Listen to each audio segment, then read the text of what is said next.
Bueno, como les contaba, hoy es la última clase de crecimiento y desarrollo, ¿sí? Vamos a empezar arrancando, vamos a hablar de un poco de desarrollo vegetativo, ¿sí? Y después vamos a pasar a desarrollo reproductivo, ¿sí? A floración, en lo que sería el final de la clase. Para hablar un poquito de desarrollo vegetativo, ¿sí? Vamos a arrancar hablando un poquito de los fotorreceptores, ¿sí? Que los fotorreceptores son... ¿Alguno se anima a decir qué es lo que son, qué es lo que es un fotorreceptor?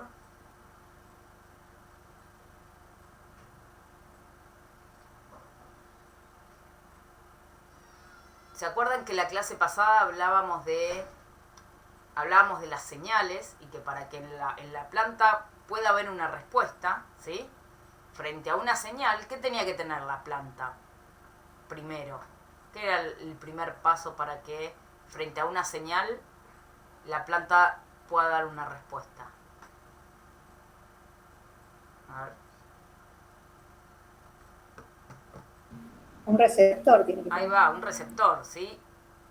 Alguna molécula que perciba esa señal, ¿sí? Si no percibe la señal, no va a responder, ¿sí? La planta. Entonces, tiene que haber algo que perciba la señal y que que dispare una cadena de señalización que termine dando una respuesta. Bueno, cuando la señal es la luz, los receptores de luz se llaman fotorreceptores, ¿sí? Las plantas tienen varios fotorreceptores distintos, ¿sí? La luz del sol, ¿sí? Nosotros cuando vemos el sol, la vemos más bien blanca o amarillenta. O sea, si vemos el sol lo vemos amarillento, pero si no, si vemos la luz, decimos que es luz blanca, ¿sí? ¿Por qué? Porque nosotros lo que vemos es las longitudes de onda que van desde los 400 a los 700, ¿sí? Y todo esto en su conjunto nos deja una luz blanca, ¿sí? Cuando uno junta en el ojo todas esas longitudes de onda, nosotros los percibimos como luz blanca, ¿sí? Pero eso contiene un montón de colores distintos, ¿sí? Si uno pone un prisma, ¿sí? Que separa los rayos de luz y lo podemos separar en distintas longitudes de onda, lo que vemos son colores que van desde el capaz un poquito de violeta, azul, verde, rojo, ¿sí? Verde, amarillo, naranja, rojo, ¿sí? Todos estos colores pertenecen a una longitud de onda distinta, ¿sí? Y esto es lo que nosotros vemos, ¿sí? Este es el espectro visible para nosotros. Bueno, las plantas perciben la luz dentro de ese espectro visible y un poquito más, ¿sí? Tienen fotorreceptores de UV, por ejemplo, ¿sí? Que nosotros no lo vemos al UV. Las plantas sí tienen fotorreceptores de UV que se llaman UR8.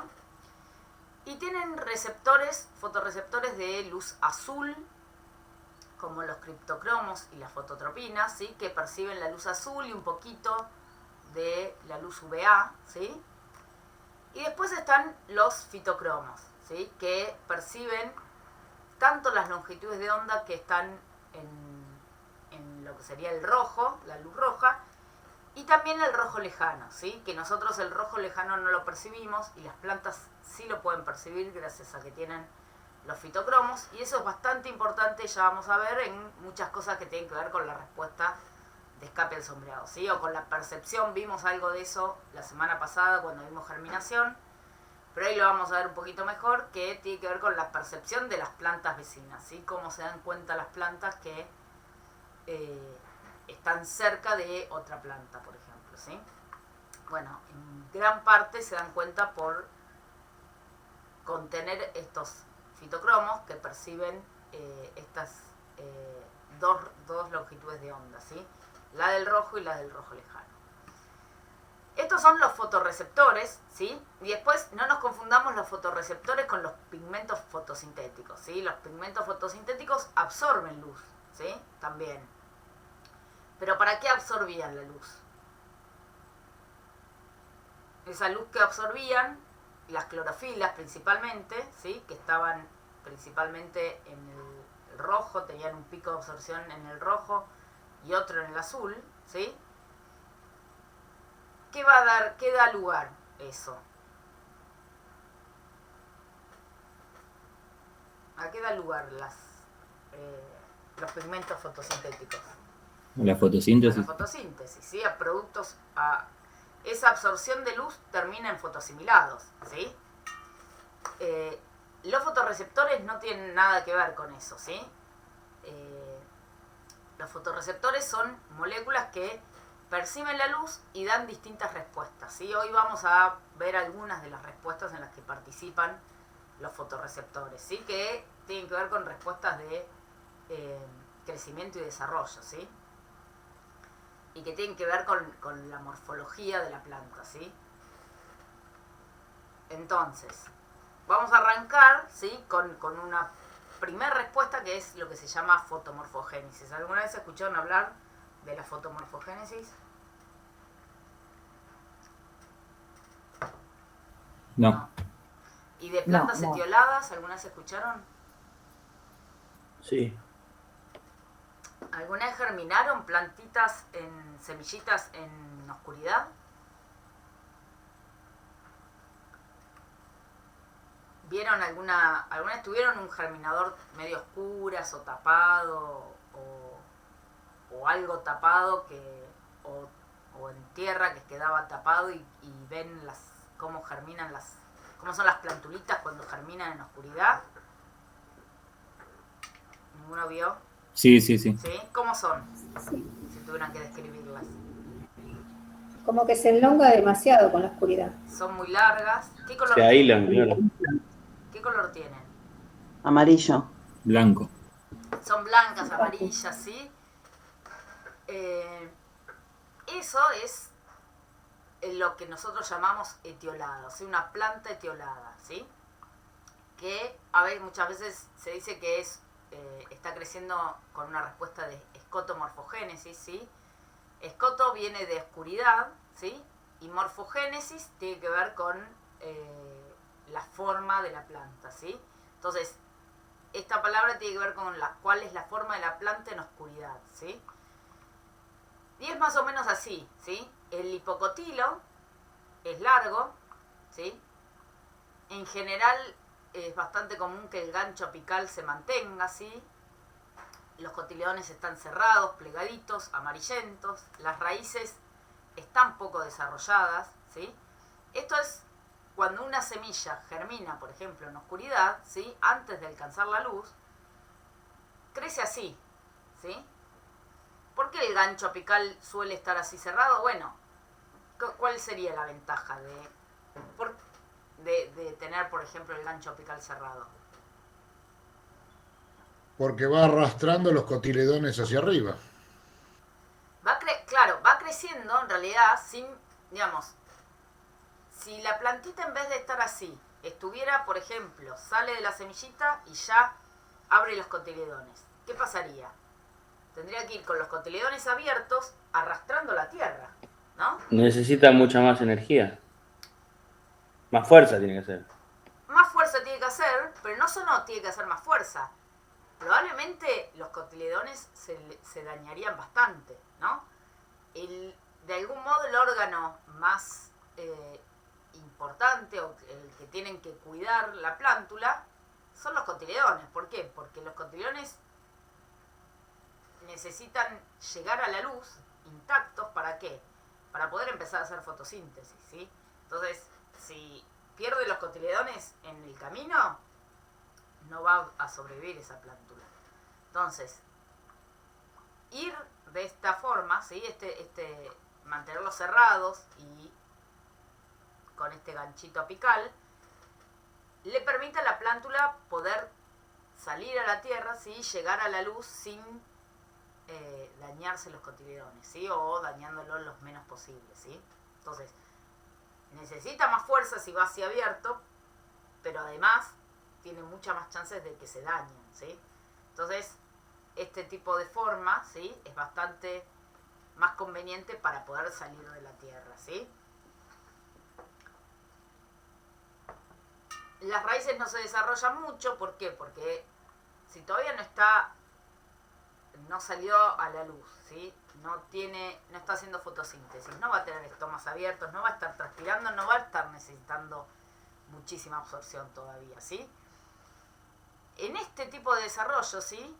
La plántula, ¿qué energía, de dónde saca la energía? La plántula que está germinando y creciendo. De las reservas que tiene. De las reservas que tenía en la semilla. Entonces, lo que tiene que hacer, ¿sí? O lo que ocurre es que utiliza todas las reservas que tenían las semillas para llegar a la luz, ¿sí? Entonces, las reservas son finitas y lo que la plántula necesita es cuanto antes estar en luz para poder empezar a hacer fotosíntesis, ¿sí? Empezar a producir fotoasimilados. Hasta que no ocurre eso, los fotoasimilados que utiliza son los que están de reserva, ¿sí? Entonces, es bastante importante que este proceso ocurra relativamente rápido. Bueno, toda la energía que utiliza la semilla, ¿sí? O que utiliza la plántula, viene de la semilla, ¿sí? En ese primer momento, ¿sí? Y si eso sigue en oscuridad, ¿sí? Porque la plántula puede estar 2 o 3 días en oscuridad hasta llegar a la luz, la energía va a elongar el hipocotilo, ¿sí? Tratar de llegar a la luz, ¿sí? Entonces, no crece los cotiledones, no crecen las raíces.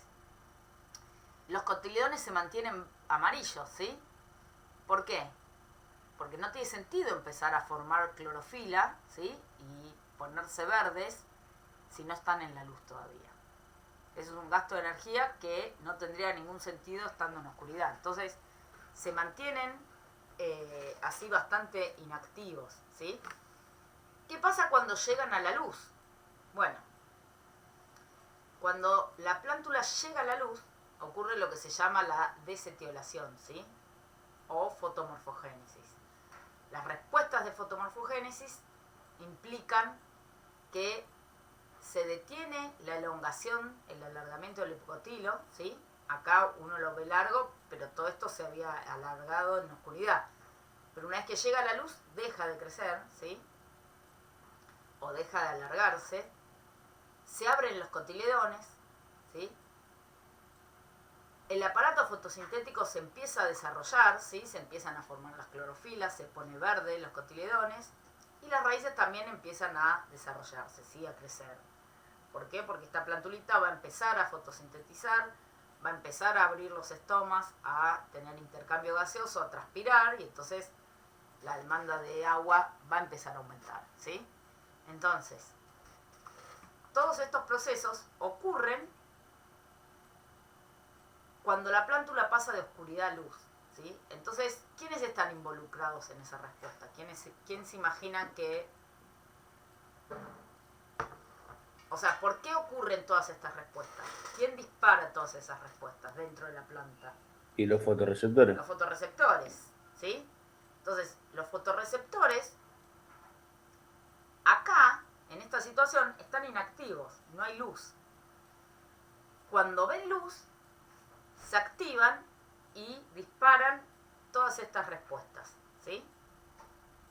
O frenan, en realidad más bien que frenan muchas de estas respuestas, pero no importa, también se disparan estas respuestas, ¿sí? Hacen un poco las dos cosas. Entonces, cuando uno ve, ¿sí? Por ejemplo, qué es lo que le ocurre a una plantulita, ¿sí? Vamos a cambiar un poquito ahí.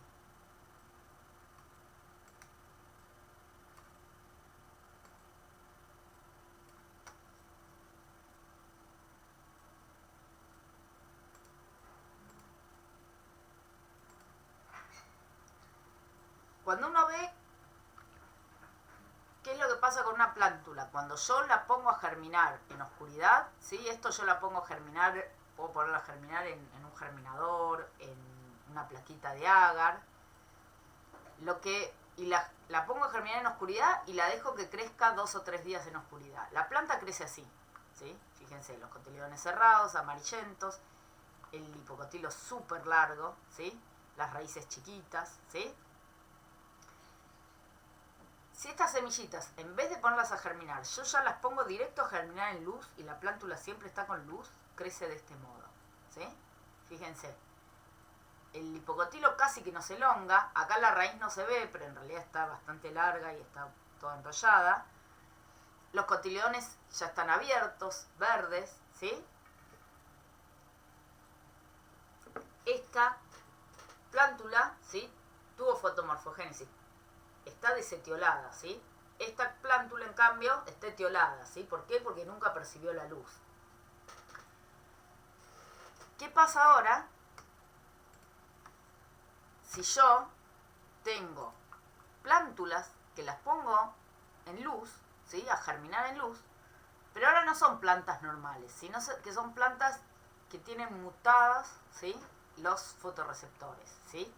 Esta plantulita le falta la función, o sea, no tiene la función normal de los criptocromos. ¿Se acuerdan? Los criptocromos son los que perciben principalmente la luz azul y UVA. Entonces, esta plantulita, yo la pongo a la luz y no puede percibir la luz azul, pero sí percibe la luz roja, ¿sí? Entonces, esta plantulita es más alta que esta otra, ¿sí? Pero no es como en la oscuridad, ¿no? Tiene un poco de respuesta. ¿Qué pasa si yo agarro una plántula que no tiene ni la función normal del fitocromo B ni del fitocromo A? Me olvidé decirles que las plantas tienen en general varios fotorreceptores de cada tipo. Estas plántulas son plantas de Arabidopsis. ¿Se acuerdan que les había contado que es una planta modelo que se utiliza bastante en todo lo que tiene que ver con investigación? Y existen, se usa mucho, entre otras cosas, porque existen un montón de mutantes, ¿sí? De un montón de genes, que esto se utiliza todo para investigación, ¿sí? No tiene ningún tipo de otra función comercial ni nada de eso. Arabidopsis tiene 2 criptocromos y tiene 5 fitocromos, ¿sí? Los 2 principales son el A y el B. Bueno, plantulitas o semillitas que son mutantes, ¿sí? O sea, mutante significa que el fotorreceptor no lo tiene, ¿sí? O no lo tiene o está truncado y no funciona bien, ¿sí? Entonces, no tiene ni la función que tiene que tener el fitocromo B ni la del fitocromo A, ¿sí? Esta planta. Fíjense que es bastante más larga, ¿sí?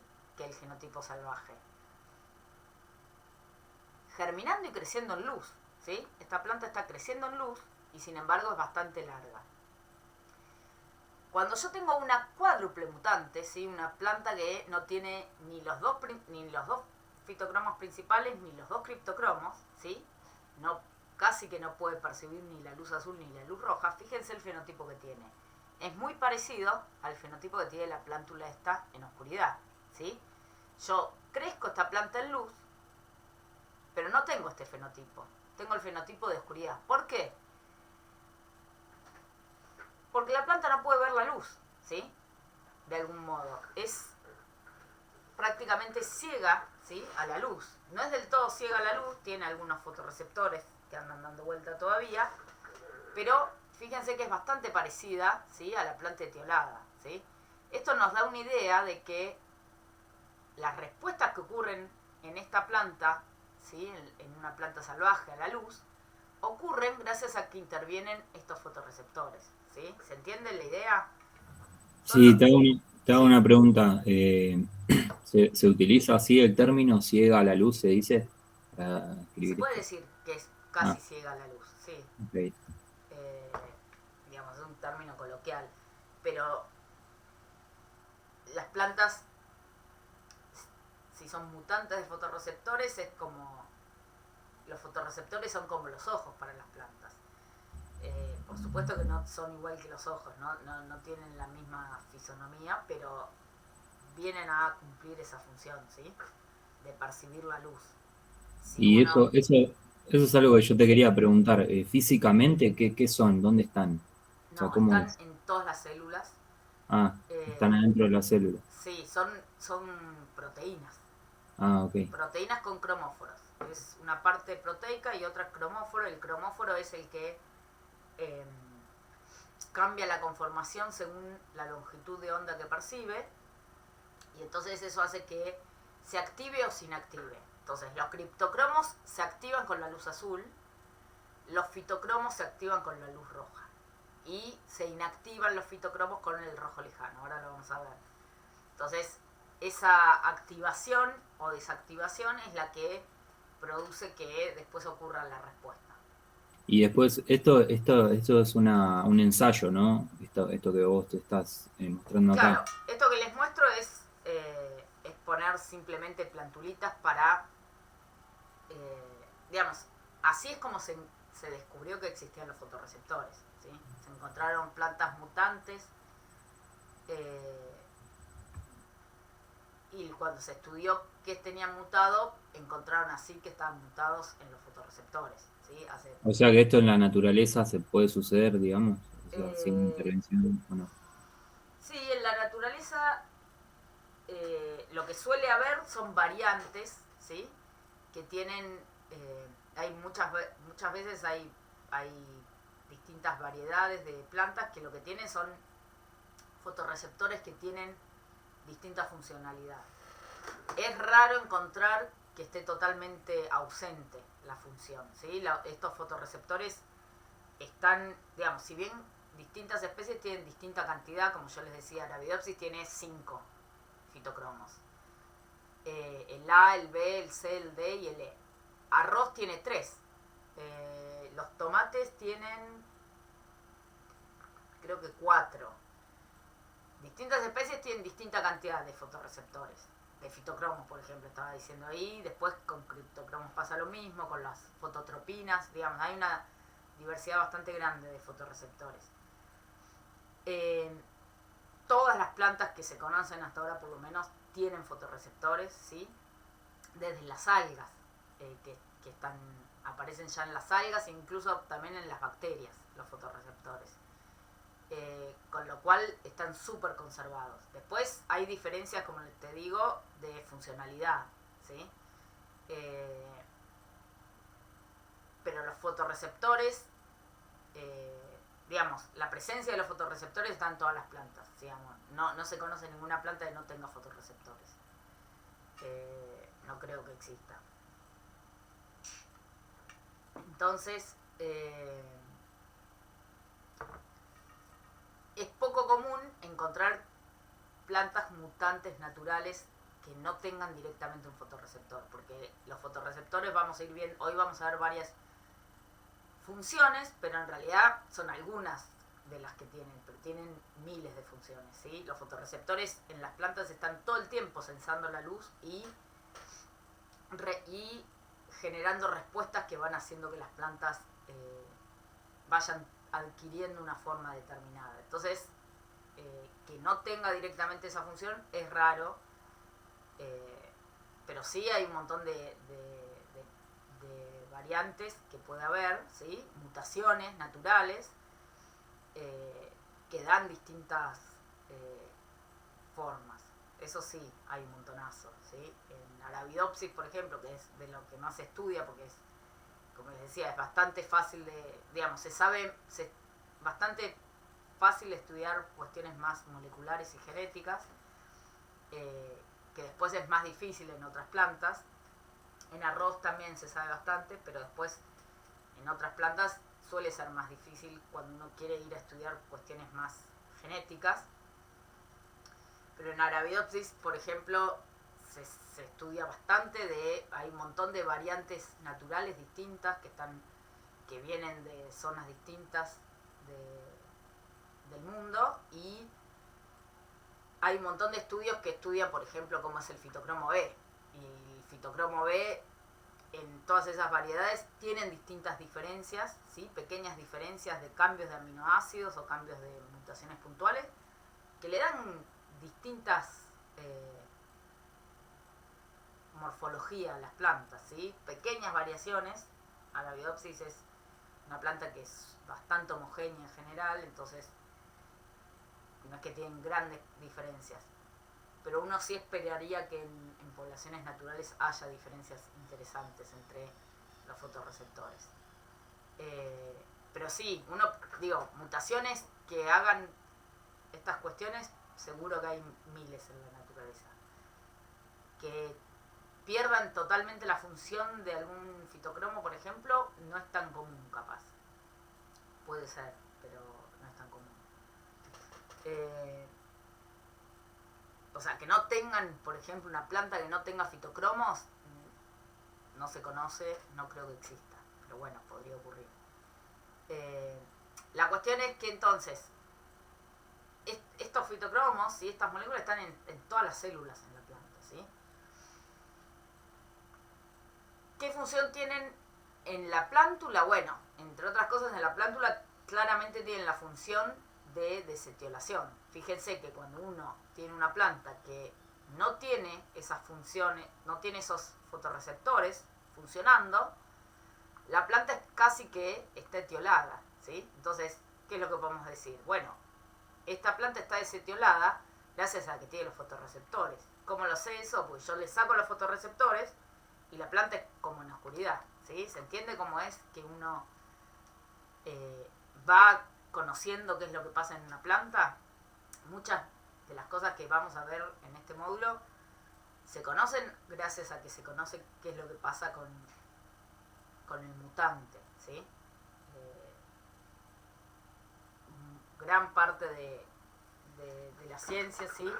No todo, pero gran parte de los conocimientos que se tienen en este tema tienen que ver con arrancar viendo qué es lo que le pasa al mutante y después ir a dónde estaba, qué es lo que estaba cambiado, ¿sí? Entonces, hace muchos años ya se encontraron los fotorreceptores, pero estudiar bien en qué respuestas participan empezó a conocerse cuando se empezaron a utilizar los mutantes, ¿sí? Entonces, este proceso de desetiolación, ¿sí?, ocurre gracias a que existen fotorreceptores que perciben la luz, ¿sí?, y que desencadenan esa respuesta, ¿sí? Que es una respuesta natural que tienen todas las plántulas, ¿sí? Entonces, cuando la plántula crece en oscuridad, crece etiolada, ¿sí? Y si crece en luz o cuando percibe la luz, ocurren todos los procesos de desetiolación, ¿sí?, que le permiten a la plántula empezar a hacer fotosíntesis, ¿sí? Bueno, pasamos a otra respuesta que es el fototropismo, ¿sí? ¿Alguna duda? Por ahora, ¿vienen bien? Ya los perdí. Sí, todo bien. ¿Alguien sabe lo que es el fototropismo? Algunos se animan. Cuando busca la luz. Ahí va, cuando busca la luz, sí. Las plantas no buscan. Acordémonos, nosotros decimos que buscan la luz, pero no buscan, ¿eh? Acordémonos que no buscan. Pero sí responden hacia la luz, ¿sí? Sí, fue coloquial también. No, está bien, perfecto. Entonces, ¿qué es el fototropismo? Es el crecimiento, ¿sí?, hacia la luz, ¿sí? En realidad es hacia la luz cuando el fototropismo es positivo, ¿sí? Cuando la respuesta es de fototropismo negativo, significa que es un crecimiento en contra de la luz, ¿sí? Probablemente a más de uno le pasó de tener alguna plantita adentro de la casa, ¿sí?, cerca de alguna ventana, y ven, capaz no algo tan grosero como esto, pero ven un comportamiento así, ¿no? Que la plantulita se va hacia la luz. ¿Les pasó alguna vez?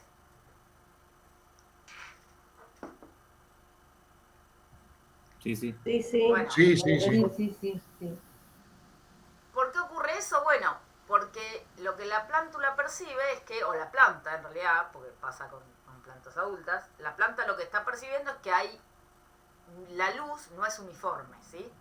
Cuando la luz viene de arriba, ¿sí?, a los costados, ¿sí?, más o menos le llega toda la misma luz, ¿no? Es bastante uniforme. Ahora, cuando uno está en una situación, como por ejemplo en el interior de una casa, ¿sí? Por más que uno tenga luz ambiente, la luz ambiente es mucho menos, tiene una irradiancia mucho menor que la luz del sol, ¿sí? Por más que uno capaz no lo percibe tan claro, a veces con el ojo, pero si uno tiene un medidor de par, la luz de ambiente suele tener, no sé, 50, 60 micromoles, ¿sí?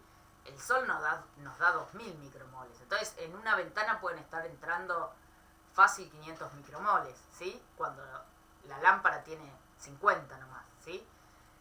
Entonces, la planta, ¿sí? Puede percibir perfectamente esa diferencia, ¿sí? Entonces, cuando percibe que hay una luz que no es uniforme, sino que está direccional, ¿sí?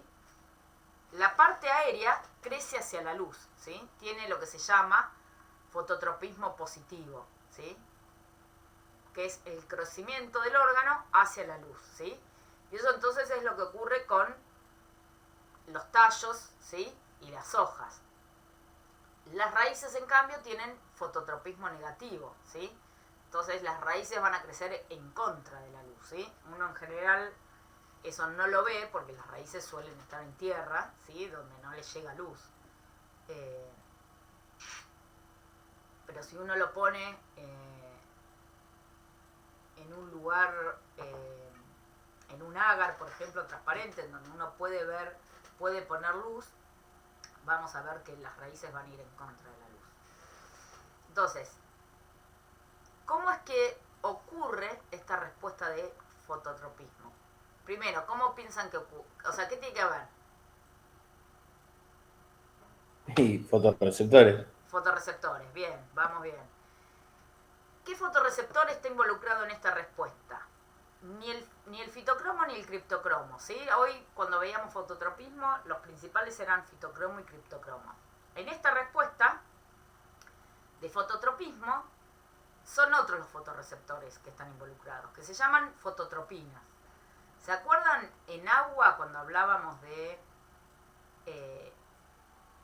hablábamos que a la noche los estomas estaban cerrados y que cuando salía el sol se abrían los estomas? ¿Se acuerdan cuál era la primera señal que ocasionaba esa apertura de los estomas?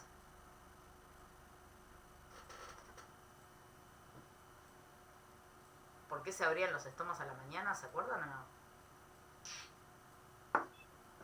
Sí, por la incidencia de la luz ay, no me sale la palabra, fotorreceptores. Sí, pero la luz activaba unos fotorreceptores particulares y eso disparaba la apertura de los estomas. Fototropinas, claro. Las Sí. fototropinas, ahí está.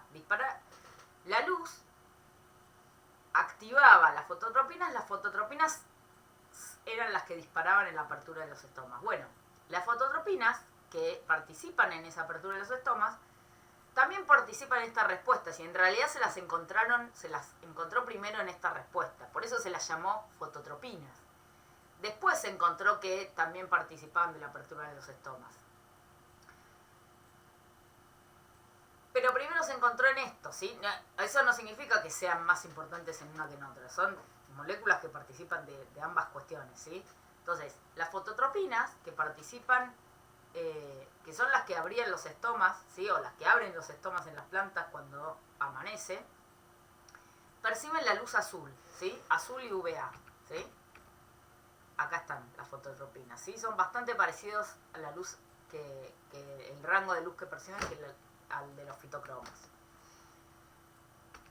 Las fototropinas, al activarse, ¿qué ocurre? ¿Qué generan? Generan un gradiente de activación, se genera como un gradiente de activación, ¿sí? Y lo que hacen es distribuir, ¿sí?, a las auxinas hacia el lado sombreado. ¿Qué es lo que ocurre? Vamos por paso. Cuando acá tenemos un ejemplo en donde tenemos una plantita que está creciendo con luz que viene de arriba, ¿sí? Entonces, cuando la luz viene de arriba, en el hipocotilo llega luz de los costados, de ambos lados, más o menos igual, ¿sí? No hay un estímulo unilateral, ¿sí? No hay una única dirección. Entonces, la plántula crece para arriba. Cuando en cambio la luz viene de costado, ¿sí?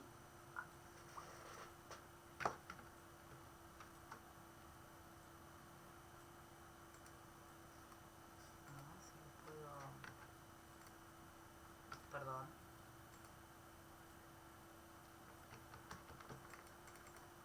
No sé por qué.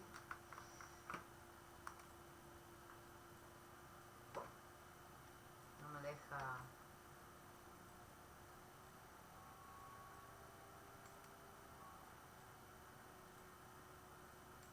Qué guacho. Perdón. No, no me deja. Ahí está. Cuando la luz viene así, de costado, ¿sí? ¿Qué es lo que pasa? Fíjense, se activan las fototropinas que están de este lado, ¿no? De donde reciben más luz, ¿sí? Acá, esta parte queda más sombreada, ¿sí? ¿Por qué? Porque esto está como en oscuridad y solo viene la luz de este costado. Entonces, acá se activan las fototropinas. Al activarse las fototropinas, lo que generan es que las auxinas las envían, ¿sí? Cambian los transportadores de auxinas, no importa cómo, pero la cuestión es que generan que se acumulen auxinas de este otro costado, ¿sí? Del lado sombreado, ¿sí? Acá lo que estamos viendo es una plantulita, ¿sí? Que es una planta que es transgénica, que se utiliza en... que lo que tiene es como una especie de gen reportero, ¿sí? Tiene como una especie de truco que cuando uno lo puede teñir, ¿sí? Y se tiñe de azul, ¿sí? Cuando hay muchas auxinas, ¿sí? Entonces, lo que a mí me importa que sepan es que cuando está azul, ¿sí? La parte que está azul indica que hay auxinas en la planta, ¿sí? Entonces, ¿qué es lo que ocurre? Cuando la luz viene de costado, se activan los fotorreceptores, ¿sí? Las fototropinas, y generan que se acumulen auxinas de este costado. ¿Se acuerdan qué es lo que hacían las auxinas? ¿Qué eran las auxinas? Que vimos la clase pasada.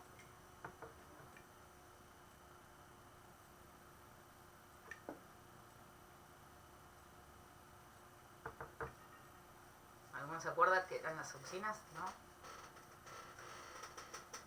Enraizaban, ¿Cómo? estimulaban el enraizamiento.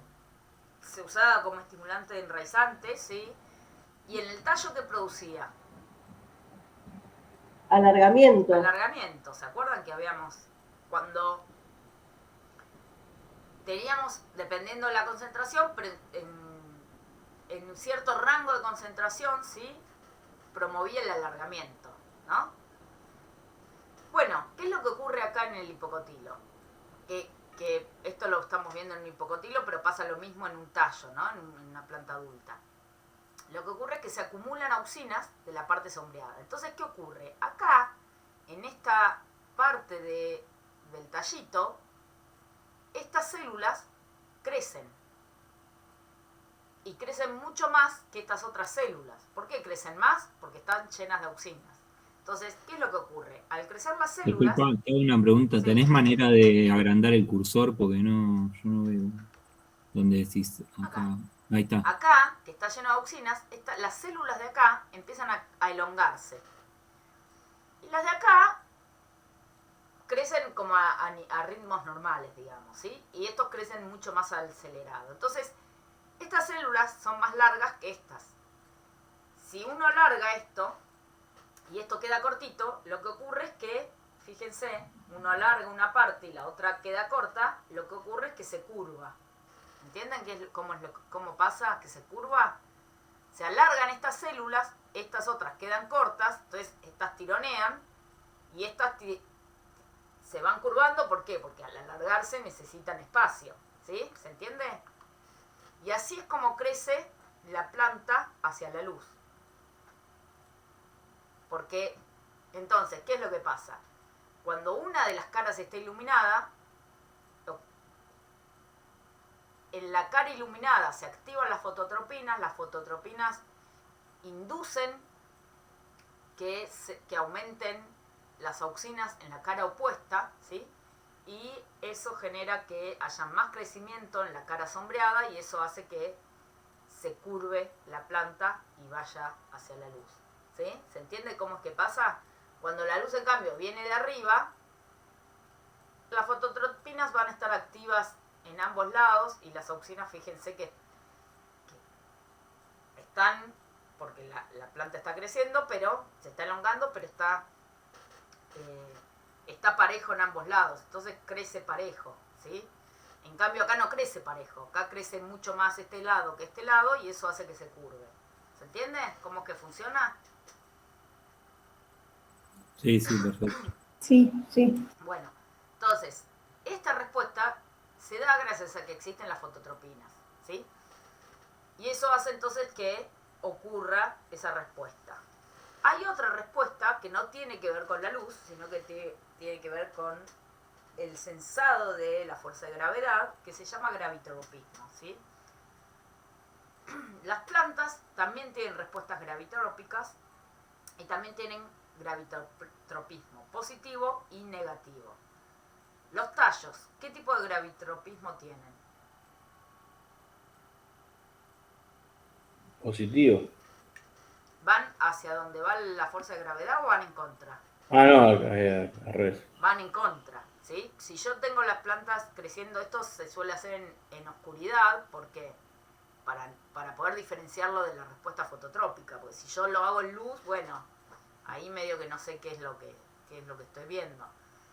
Ahora, si yo tengo plantitas así, puestas en oscuridad, y yo las tengo creciendo así, ¿no? Para arriba. Yo agarro una macetita y la pongo así, de costadito, y la dejo unos días en oscuridad, lo que voy a ver es que la plantita se va para arriba, ¿sí? Y esto no es por la luz, porque acá no lo estamos haciendo en oscuridad. Esto es porque las plántulas perciben la fuerza de gravedad y la parte aérea va en contra de la fuerza de gravedad. ¿Qué pasa con las raíces?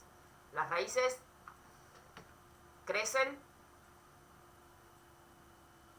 ¿Cómo crecen? Crecen hacia la fuerza de gravedad, ¿no? La raíz es sí a favor de la fuerza de Ahí gravedad. va, las raíces sí tienen gravitropismo positivo, ¿sí? Entonces, si yo tengo una semilla, ¿sí? Y la pongo a germinar, vamos a ver que la plantulita va a salir para arriba, ¿sí? El hipocotil y los cotiledones, la raíz va a ir para abajo. Si yo agarro esta semilla que está ya germinada, sí, con las raíces para abajo, y la doy vuelta, y la dejo unos días, lo que voy a ver es que las raíces vuelven a, digamos, lo que ya creció, pero después lo nuevo que está creciendo empieza a curvarse y va para abajo, ¿sí? Si la pongo para el costado pasa lo mismo, se curva y va para abajo, ¿sí? Las raíces tienen gravitropismo positivo, van siempre hacia el sentido de la fuerza de gravedad, ¿sí? Y el tallo, como les decía, va en contra, ¿sí? ¿Tienen alguna duda? Entonces, las plantas tienen fototropismo y gravitropismo, ¿sí? Y los distintos tejidos pueden tener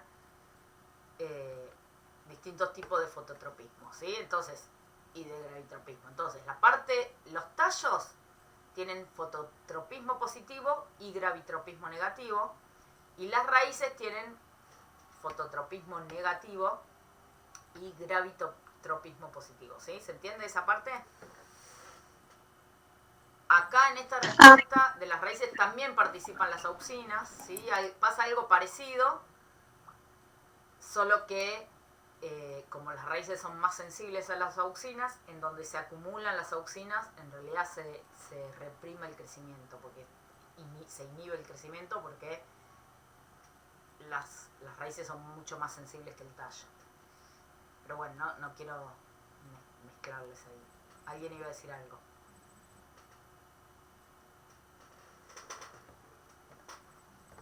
Yo que te quería preguntar algo. Estos temas están dentro de crecimiento, ¿no? Sí. El tema de crecimiento, gracias. Sí, todo esto uno lo ve como crecimiento vegetativo, pues son respuestas que les pasan a las plantas no significa que no sean respuestas que estén también en el crecimiento reproductivo, digamos, en la fase reproductiva, pero uno la ve como dentro del crecimiento vegetativo en general. Pero es algo que le pasa a la planta en distintas etapas, ¿sí? En un montón de fases distintas, ¿sí? Acá lo estamos viendo en la plántula que está germinando y acá lo estamos viendo en la planta adulta ya, ¿sí? Y si yo hago esto con la planta que ya está florecida, pasa lo mismo, ¿sí? No es que no pase. No sé si va a eso la pregunta. Lo que estamos viendo... No, yo era para ordenar más o menos dentro de qué tema estamos. Ah, Nada sí. más que eso. Hoy estamos viendo todas respuestas que están en crecimiento, ¿sí? Estamos viendo, arrancamos con cosas que las vemos más en la fase vegetativa, ¿sí? Las plantas, y después vamos a hablar al final de la clase de hoy, vamos a hablar de floración, ¿sí? Y de las cuestiones que tienen que ver con la floración. Pero estas son un montón de cuestiones que tienen que ver con el crecimiento y cómo se va dando la forma de la planta, ¿sí? Entonces, las plantas van respondiendo, van creciendo dependiendo del ambiente en el que les toca vivir, ¿sí? Entonces, una semilla que germina en oscuridad tiene una morfología muy distinta que una semilla que germina en luz, ¿sí? Bueno, una planta que está con luz unilateral también tiene una morfología distinta, ¿sí? Crece hacia la luz, ¿sí? Eso es un poco lo que estamos viendo, ¿sí? Distintas respuestas que tienen que ver con el ambiente lumínico, ¿sí? Ahora vamos a pasar a otra respuesta que tiene que ver con... Y vamos a ver que en todas estas están involucradas las hormonas, ¿sí? Las hormonas son muy importantes en todo el ciclo de vida de una planta, ¿sí? Y son muy importantes tanto en el desarrollo vegetativo como reproductivo, ¿sí? Entonces, la dominancia apical, ¿sí? También es una respuesta, ¿sí? Que, ¿con qué tiene que ver la dominancia apical? ¿Alguno se anima a decir qué es la dominancia apical?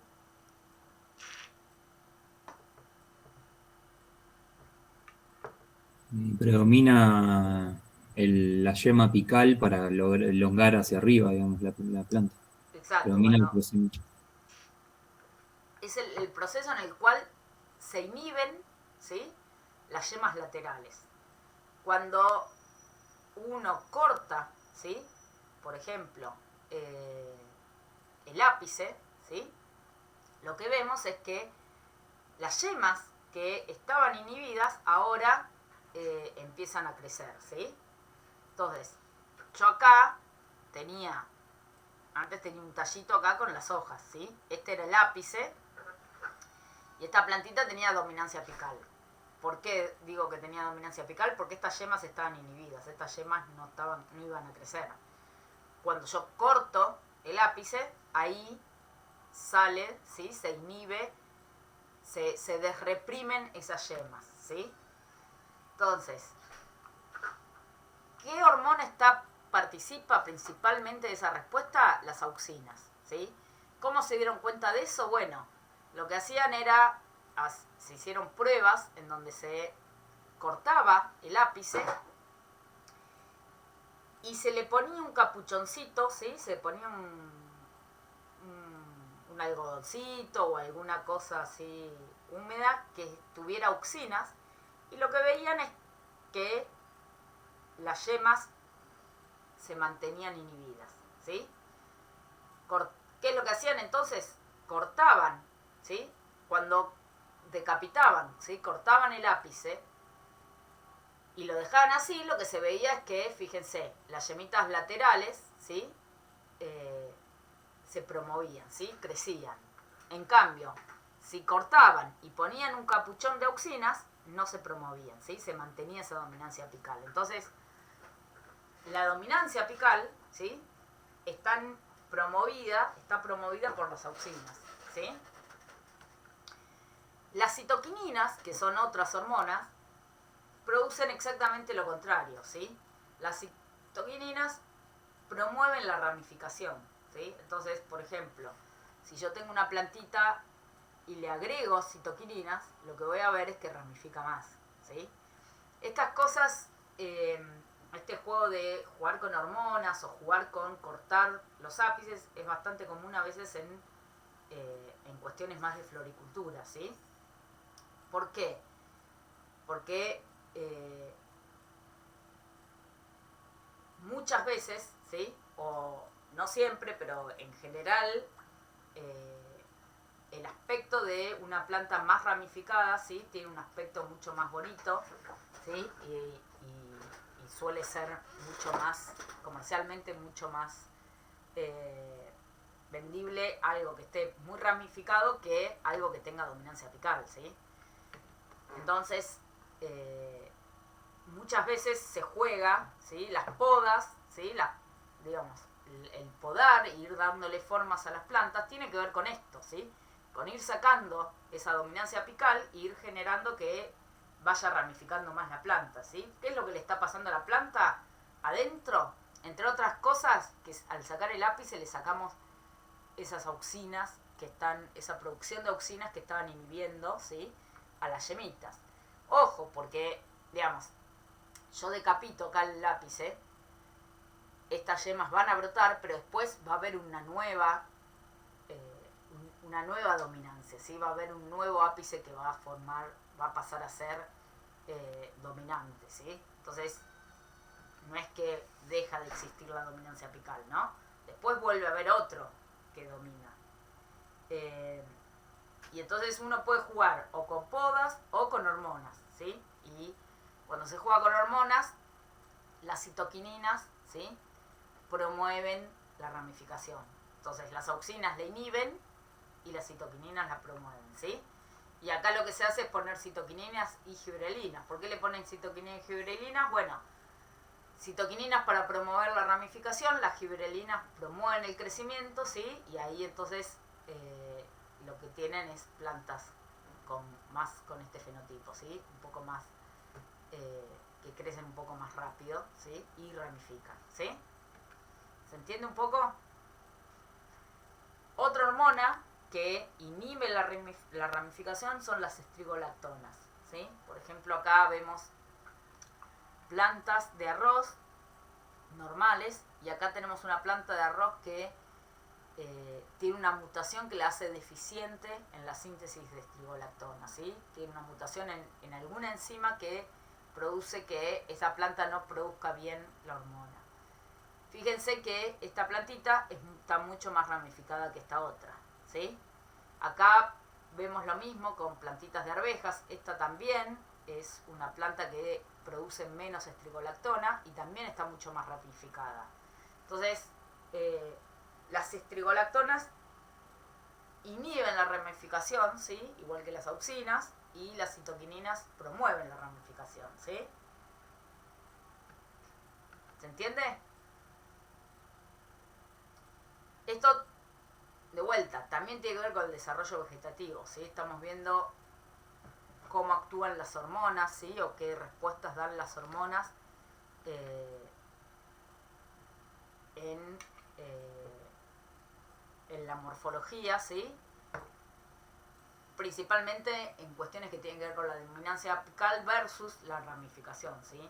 Cuando hay mucha dominancia apical, hay poca ramificación, ¿sí? Y uno tiene una planta más de este estilo, ¿sí? Esta tiene una dominancia apical mucho más fuerte y entonces ramifica mucho menos que esta otra, ¿sí? Y entonces a veces uno quiere tener plantas más ramificadas o menos ramificadas, ¿sí? Ahora, ¿esta estrigolactona también se encuentra en el ápice? No. Estas se producen más en las hojas. Ojo que las auxinas se producen mucho en el ápice, también eso no significa que no se produzcan también en las hojas y en otros órganos. Pero las auxinas son las hormonas que se producen en el ápice en forma fuerte. ¿Te hago una pregunta? Sí. Si yo quisiera, por ejemplo, un cerco, ¿no? Un cerco vivo, de plantas. Quisiera aumentar la ramificación, yo puedo aplicar, digamos, citoquininas, por ejemplo, o Sí. alguna hormona de esta, Sí. cortar el ápice y aplicar las que promueven la ramificación. Sí, Para o que sea, si cortás, si haces podas cortando el ápice,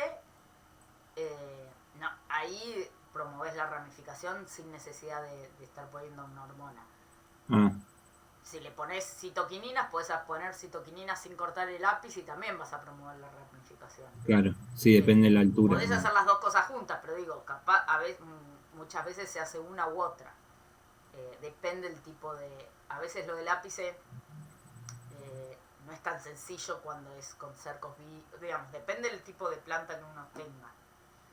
Sí, el tamaño de la planta en la que está También. en el momento, digamos, y a dónde quiero llegar. Sí, en algunas situaciones lo que se quiere es promover la dominancia, no la ramificación. Por ejemplo, en un cultivo de árboles, ¿sí?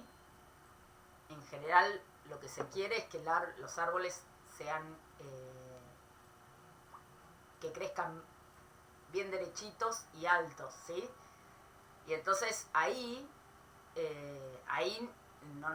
no queremos que ramifique mucho el árbol.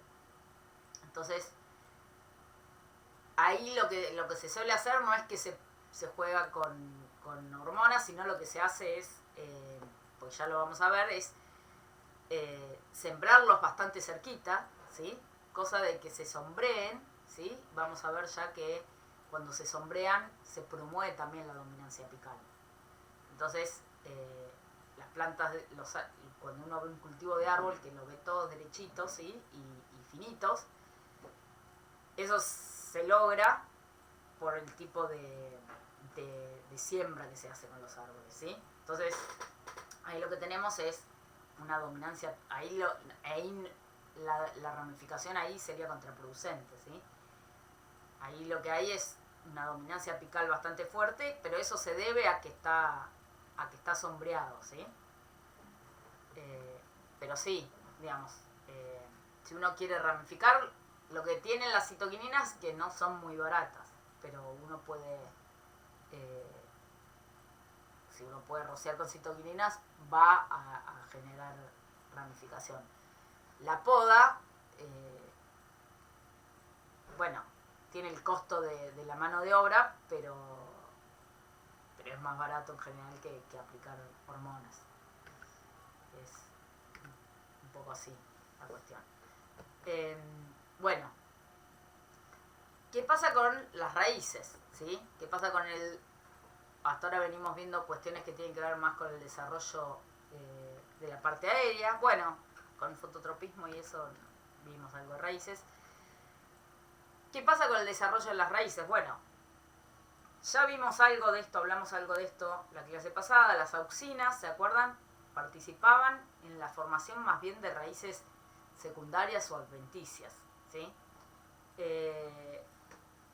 Es bastante común, ¿sí? Para enraizar, ¿sí? Para hacer, cuando uno hace esquejes, es bastante común ponerle auxinas, ¿sí? En el sustrato o si uno lo tiene en agua, en el agua. ¿Para qué? Para que liberen, para que crezcan. Eso promueve el crecimiento de raíces adventicias, ¿sí? Y secundarias también. ¿Por qué? Porque cuando uno tiene un esqueje, en general lo que tenemos, ya tenemos el tallito y tenemos las hojas, pero nos están faltando las raíces, ¿sí? Nosotros lo que necesitamos es que de acá, a este tallito, le empiecen a crecer las raíces para que pueda ser una planta, ¿sí? Hasta que no tiene raíces no va a ser una planta, ¿sí? No va a poder sobrevivir, ¿sí? Entonces, para generar las raíces es bastante común ponerle auxinas, ¿sí? Esto es, en este caso, Kiva es una auxina sintética, ¿sí? Y acá lo que vemos es distintas concentraciones de la hormona, ¿sí? Y vamos viendo que aumentar hasta esta concentración producimos un aumento del crecimiento de las raíces. Siempre tengamos en cuenta que si nos pasamos de concentración podemos pasar a tener problemas de inhibición, ¿sí? Acá en este otro caso lo que estamos viendo es, no es cuál es el efecto de agregar auxinas, sino cuál es el efecto de inhibirlas. Acá lo que se usa, lo que se usó en este experimento es un inhibidor del transporte de auxinas, ¿sí? No es de la síntesis, sino del transporte. Pero bueno, lo que se termina inhibiendo en la planta es el movimiento normal de las auxinas. Fíjense que si yo inhibo, ¿sí?, el transporte de auxinas, lo que tengo es que esta planta no tiene prácticamente raíces secundarias, ¿sí? Esta es la plantita normal que tiene raíces secundarias, fíjense. Si yo inhibo el transporte de auxinas, no tengo raíces secundarias. Entonces, las auxinas, fíjense que la raíz principal no se ve afectada, ¿sí? Entonces, en el crecimiento de la raíz principal las auxinas no suelen participar. Sí participan claramente en el crecimiento de las raíces secundarias y de las raíces adventicias, ¿sí? Algo que en lo que se usa mucho este juego entre crecimiento de raíces y crecimiento de la parte aérea de los tallitos es el cultivo in vitro. ¿Alguno hizo alguna vez cultivo in vitro de algo, de alguna planta? ¿O vieron cómo se hace? ¿O les explicaron? Sí, ver sí. ¿Vieron, tuvieron en alguna materia, ya tuvieron algo de cultivo in vitro o no?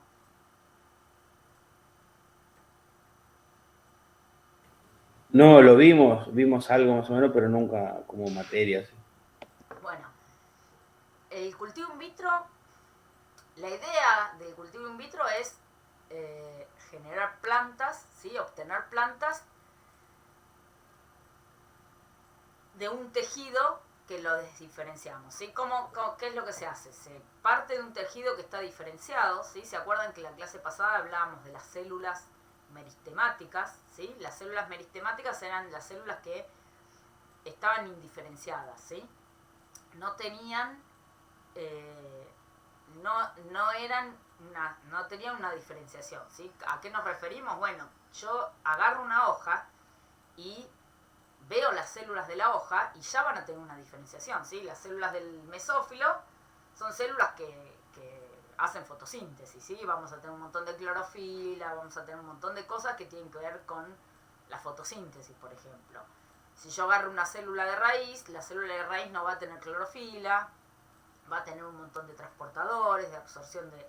¿sí? Entonces, las células y tienen una morfología determinada, ¿sí? Dependiendo de en qué tejido están, ¿sí? Una célula de floema es distinta que una célula de mesófilo y es distinta que una célula de raíz. Bueno, esas son células que ya están diferenciadas, ya tienen una función, ¿sí? Ya están diferenciadas y cumplen una función determinada. Bueno, las células meristemáticas, charlábamos en la clase pasada, son células que se mantienen en ciertos lugares de las plantas que no tienen una diferenciación. Están indiferenciadas y pueden dar, a partir de una célula que es indiferenciada, puede dar lugar a otro tipo de a cualquier célula, prácticamente.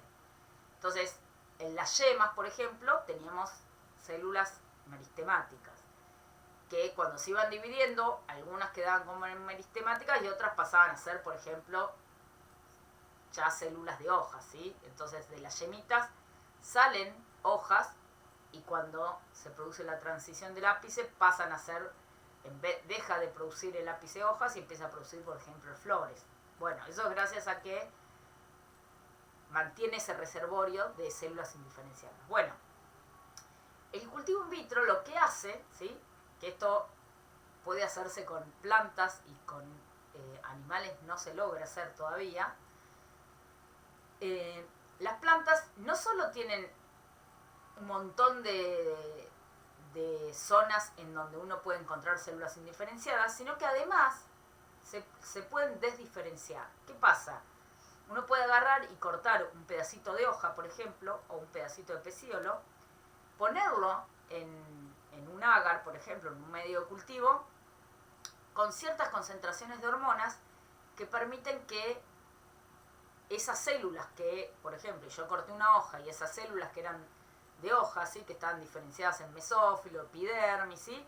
Cada una estaba diferenciada en algo en particular, se desdiferencien y empiecen a crecer como células indiferenciadas. Y eso es lo que se llama el callito. No sé si alguna vez vieron los callos, ¿sí? Que acá están como verdes, pero en realidad son más bien amarillentos, ¿sí?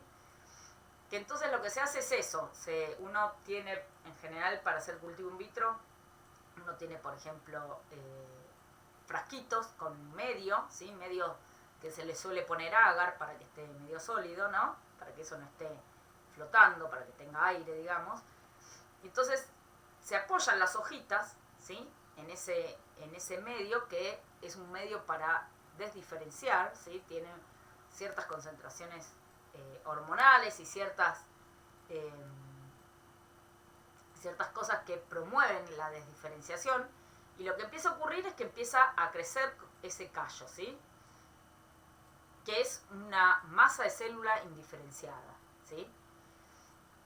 Y entonces ese es como el primer paso del cultivo in vitro, ¿no? Partir de una célula, de un tejido que está diferenciado y desdiferenciarlo. Ahora, una vez que yo lo desdiferencié, que tengo esa masa de célula amorfas, digamos, no tienen una forma determinada, ¿qué voy a querer? Voy a querer que de ahí empiece a diferenciarse y salir una plantita. Bueno, lo que se suele hacer en cultivo in vitro es que se empieza a jugar con las concentraciones de auxina y de citoquininas para poder obtener de ese callo, ¿sí? De esa masa de células, algunas células, ¿sí? Un conjunto de células en donde tengamos raíces y tallitos.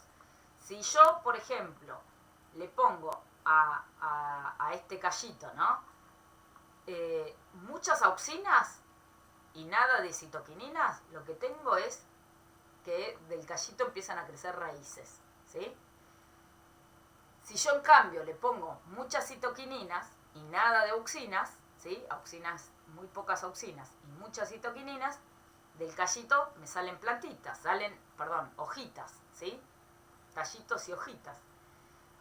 Cuando en cambio pongo concentraciones medio parecidas de auxinas y de citoquininas, lo que empiezo a ver es que empiezo a obtener hojitas y raíces, ¿sí? Entonces, esto es un modo muy simplificado, ¿sí? Después, el cultivo in vitro, digamos, la gente que hace cultivo in vitro de distintas especies tiene que ir jugando un montón con las concentraciones de hormonas, ¿sí? Hay más hormonas que se meten y otros factores de crecimiento, no solo hormonas, pero, digamos, se juega bastante con esto.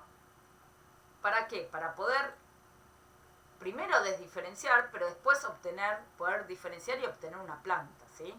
Y entonces, a mí lo que me importa de esto es que ustedes vayan teniendo una idea de que ese juego de hormonas tiene que ver con en qué participan las hormonas, ¿sí? Entonces, las auxinas participaban bastante de la producción de raíces secundarias y adventicias, y las citoquininas, que participan en la ramificación, fíjense que también participan en la formación, ¿sí? de hojitas y de tallos, ¿sí?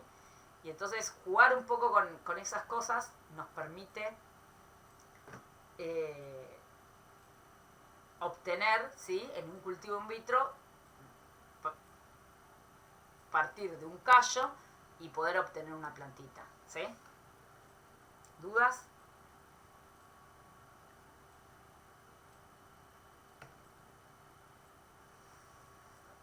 Bueno, pasemos a las respuestas, ¿sí?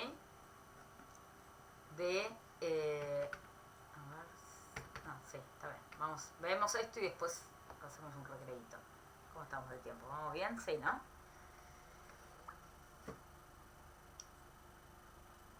Respuestas de las plantas, ¿sí?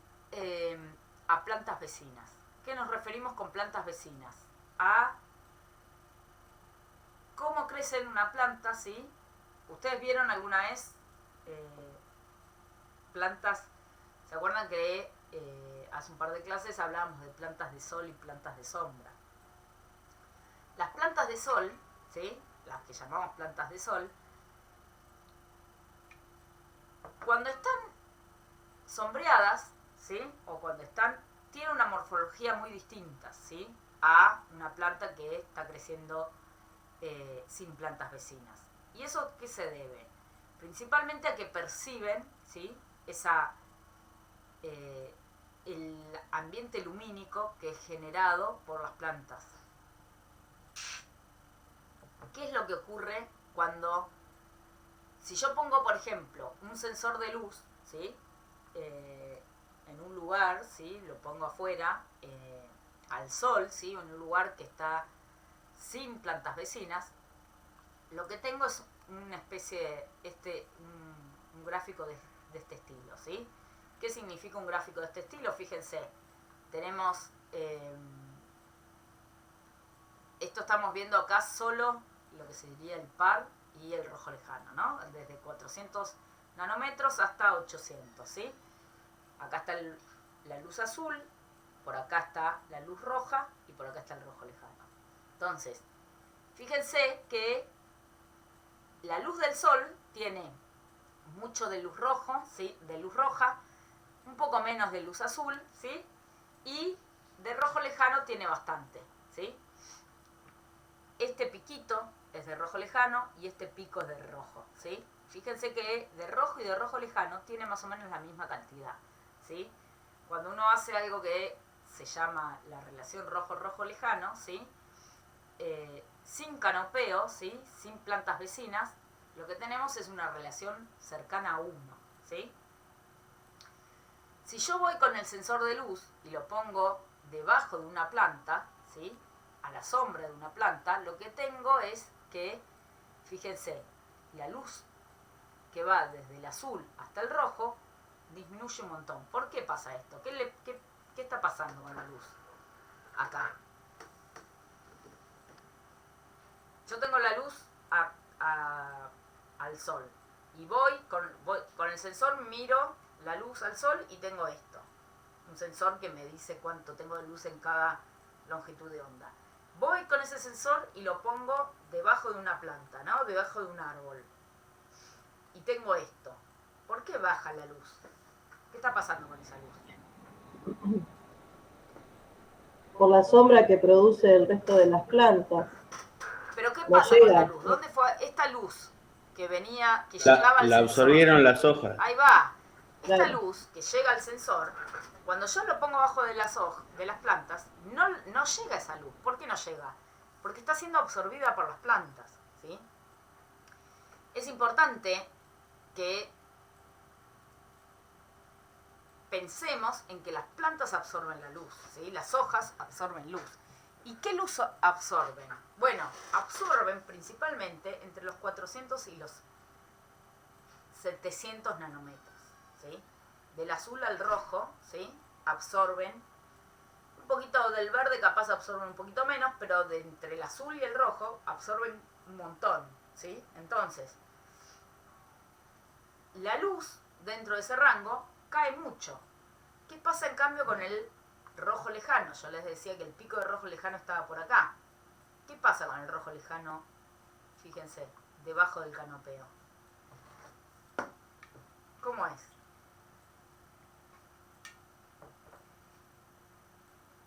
Y llega un montón, o sea, no la absorben. Llega un montón, ¿sí? Es poco lo que se absorbe. Entonces, fíjense que si uno ahí dice, bueno, ¿cuánto hay de rojo comparado con rojo lejano? ¿Sí? Lo que se llamaría la relación rojo-rojo lejano, es mucho menor. Fíjense que acá tenemos muy poco rojo, ¿sí? No porque acá tengamos más rojo que acá, más rojo lejano que acá, pero de rojo tenemos muy poco. Entonces la relación rojo-rojo lejano es mucho menor a 1 en esta situación, ¿sí? Esto es lo que percibe un sensor de luz. Bueno, ¿por qué nos importa lo que percibe un sensor de luz? Porque las plantas tienen fitocromos que actúan como que perciben esa relación, ¿sí? Entre el rojo y el rojo lejano. Bueno, vamos ahí y después vuelvo. El fitocromo B, particularmente ocurre con todos los fitocromos, pero el fitocromo B es el que participa principalmente de estas respuestas, ¿sí?, a plantas vecinas, se activan con luz roja y se inactivan con luz roja lejana, ¿sí? Entonces, cuando yo tengo una relación de rojo lejano, ¿sí? Relación rojo lejano significa rojo dividido rojo lejano. ¿Qué significa? Yo veo cuánto hay de luz roja, la divido por rojo lejano, ¿sí? Y yo, en el sol que les decía recién, que de rojo tenemos algo parecido a lo que tenemos de rojo lejano. ¿Están todos de acuerdo? Entonces, esta relación de rojo lejano me da cercana a 1, ¿sí? En la sombra, de rojo, tenemos mucho menos que de rojo lejano. ¿Están todos de acuerdo? Entonces, si yo hago esto, dividido esto es mucho más grande que esto. ¿Cómo va a ser el número de rojo dividido rojo lejano?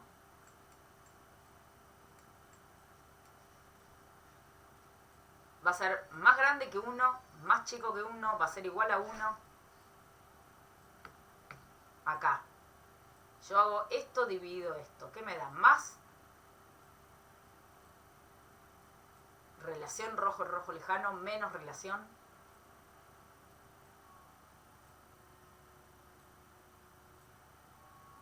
Vamos a ponerle número a las cosas. Yo acá podría llegar a tener 100 micromoles de rojo,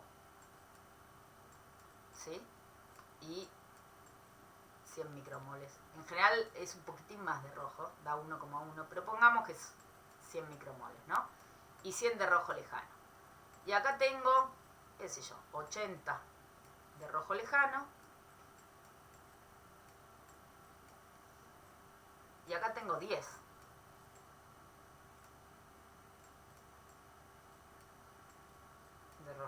De rojo, perdón.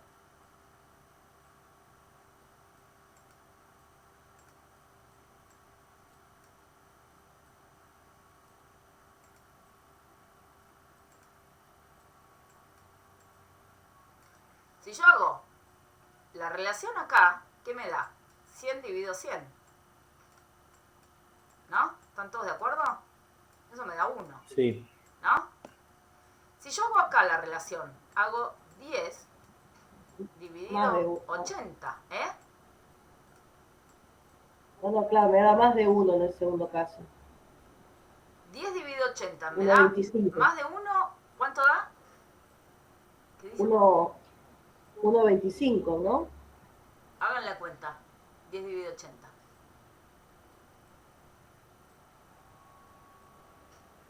¿1,25? No. ¿Estás haciendo 10 dividido 80? 100. No, ¿por qué 100? 10.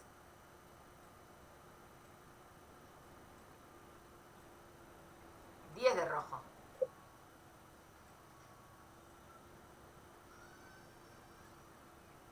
$0,12. Ahí va. ¿Sí? 0,2 es mucho más chico que 1. ¿Están todos de acuerdo? Sí. Tienen que hacer el rojo dividido Sí, el rojo. claro, 5 veces menos. ¿Eh? 5 veces menos. 5 veces menos. Claro, mucho menos. Entonces,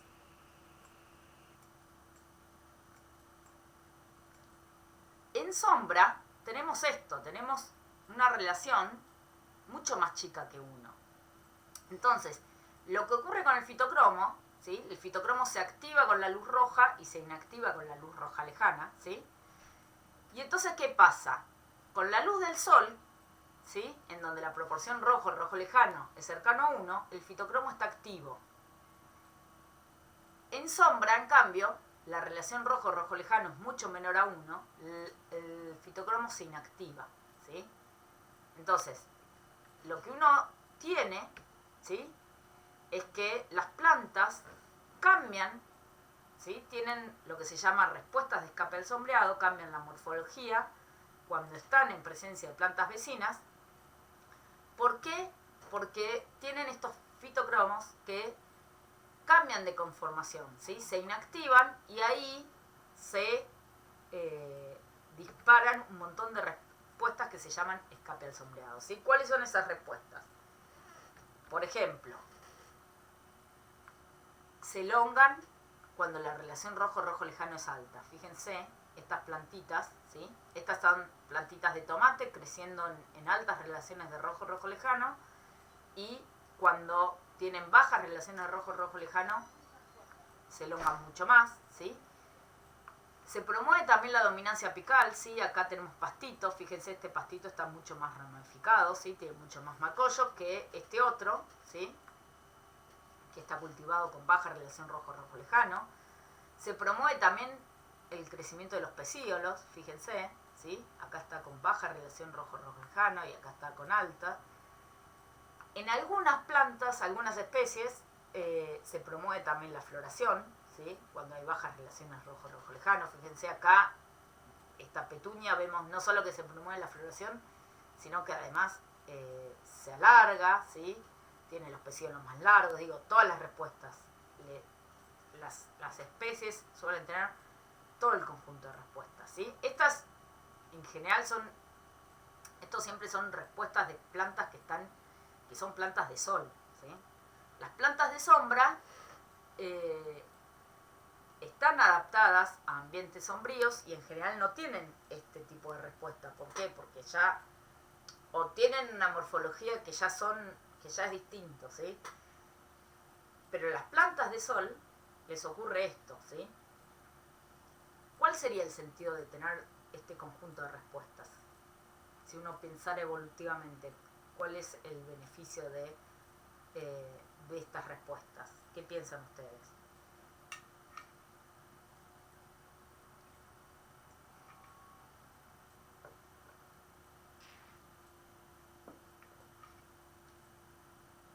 O sea, por ejemplo, yo tengo una plantita que está creciendo sin plantas vecinas y crece así, ¿no?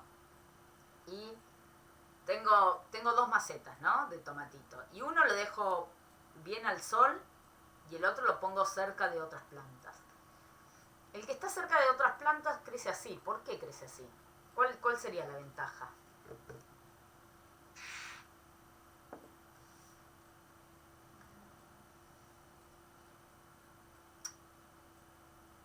¿O qué desventaja tiene este tipo de morfología? Más bien, ¿tiene alguna desventaja esta planta? ¿Qué piensan? Es una plantita de tomate que está creciendo, ¿no? En una maceta empieza a crecer.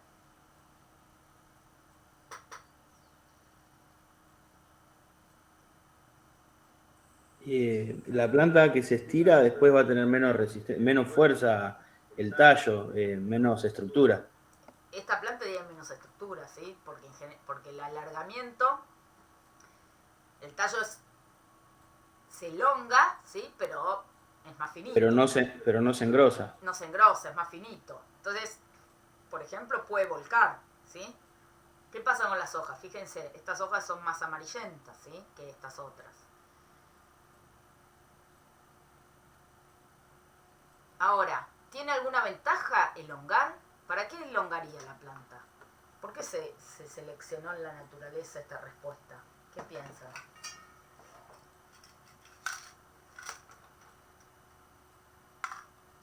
Buscando el sol. No, Ahí va por ahí. O sea, este tipo de cuerpo, ¿sí?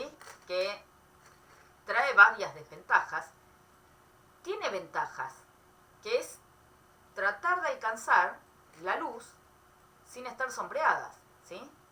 Entonces, este tipo de respuesta, ¿sí? Este tipo de respuesta, son respuestas que si uno lo tiene que pensar evolutivamente, cuál es la ventaja adaptativa, es que le dan una morfología que les permite poder competir, ¿sí? Esto se suele llamar competencia entre plantas, competir. ¿Por qué? Competir por la luz, ¿sí? Entonces, tener un cuerpo más alargado, esto trae un montón de desventajas que pueden llegar a ser compensadas si alcanza la luz, ¿sí? Sin estar sombreadas, ¿sí? Entonces, las respuestas de escape al sombreado, ¿sí? Son respuestas que lo que tienen como lo que dan lugar a una morfología en la planta que les permite competir con otras plantas y poder alcanzar la luz sin estar sombreadas, ¿sí? A veces lo logran y a veces no, pero digamos, la respuesta está para eso, ¿sí?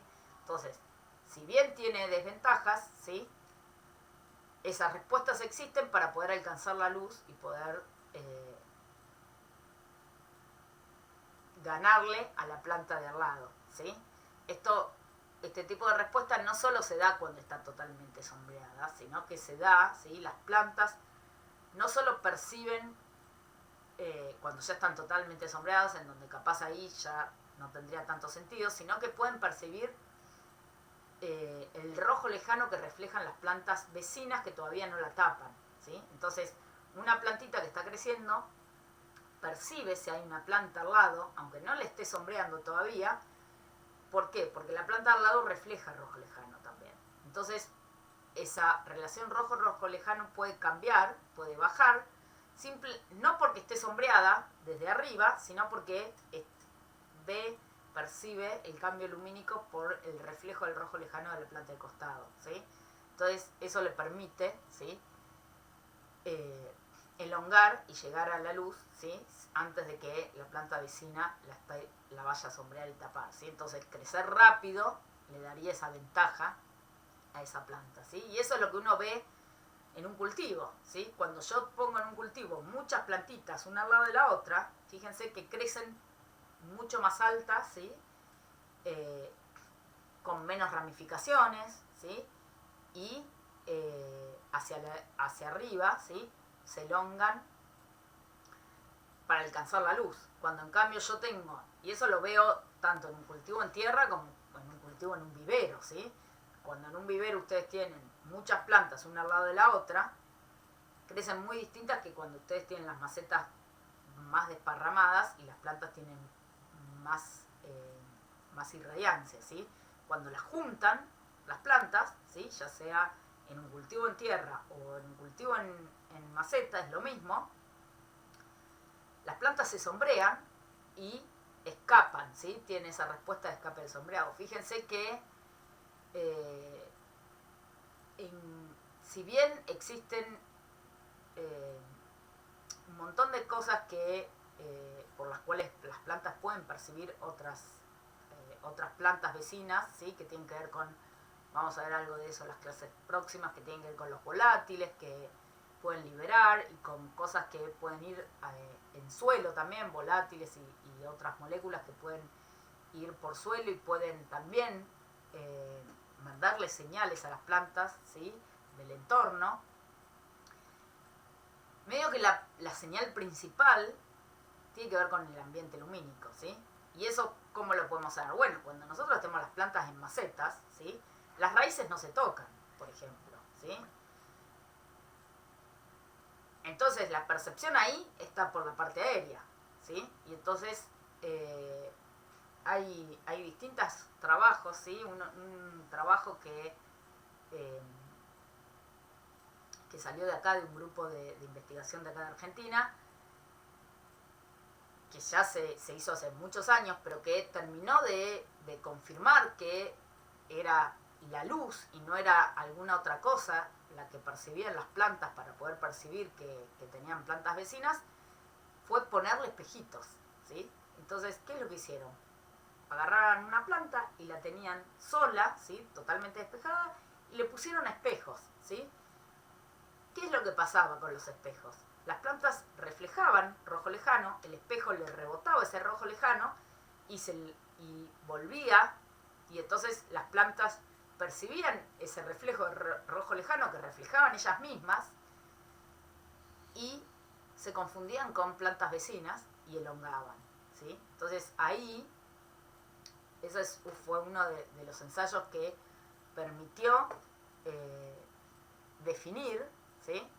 Que ese era el ambiente lumínico, lo que percibían las plantas como respuesta y que respondían a a esas plantas vecinas por la percepción del ambiente lumínico principalmente, ¿sí? Entonces, las respuestas de escape al sombreado, ¿sí? Tienen que ver con esa percepción, ¿sí? De las relaciones rojo-rojo lejano, ¿sí? Y les permiten a las plantas competir con las plantas vecinas para poder alcanzar la luz, ¿sí? Sin estar filtrada, ¿sí? ¿Por qué? Porque la luz debajo del canopeo le llega muy poco rojo y muy poco azul. ¿Cuál es el problema de que le llegue poco rojo y poco azul? No van a tener rojo y azul para hacer fotosíntesis, ¿sí? Entonces, las plantas necesitan, ¿sí? Altas irradiancias. Entonces, la competencia por la luz es una competencia muy importante, ¿sí? ¿Y eso le trae consecuencias negativas? Sí, estas plantas son más vulnerables, por ejemplo, al ataque de patógenos, ¿sí? Son vulnerables a la caída por vuelco, porque son mucho más finitas, ¿sí? Pero bueno,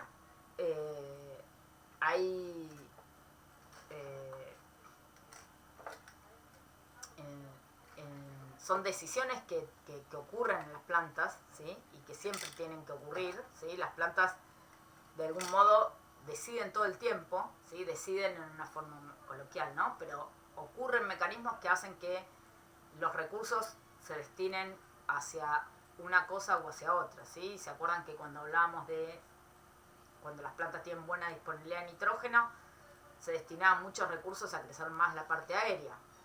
Cuando tenían buena disponibilidad de agua, lo mismo. Cuando tenían, al contrario, poca disponibilidad de agua, la parte aérea no crecía tanto con respecto a la radical, ¿sí? Mantenía un cuerpo más parejo o una biomasa más pareja en la parte aérea que en la parte radical, y si tenía buena disponibilidad de agua, la parte aérea era mucho más grande que la parte radical. Bueno, con la luz pasa lo mismo. Cuando tiene poca relación rojo-rojo lejano, o están sombreadas, elongan mucho más, ¿sí? Se elongan, y eso le genera un cuerpo que es más competitivo para competir con plantas vecinas, pero que es menos competitivo en otras cuestiones, porque es más débil, porque es mucho más vulnerable al ataque de patógenos. ¿Sí? ¿Se entiende? En las plantas todo el tiempo se están destinando los recursos a distintas cuestiones, ¿sí? Y depende del ambiente en el que está creciendo, qué tipo de respuesta y qué tipo de morfología van a tener, ¿sí? ¿Alguna duda?